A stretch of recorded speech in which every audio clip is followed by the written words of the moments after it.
সারা জীবন ভুলো না কোনো দিন যারা প্রাণ দিয়েছে বলিদান। নমস্কার। স্বাধীনতা দিবস হলো ভারতীয় প্রজাতন্ত্রের একটি জাতীয় দিবস।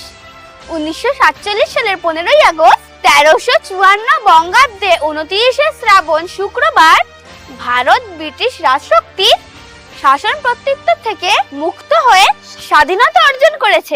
সেই ঘটনাটিকে স্মরণীয় করে রাখার জন্য প্রতি বছর 15ই আগস্ট তারিখটিকে ভারতের স্বাধীনতা দিবস হিসেবে পালন করা হয়। বন্দে মাতরম।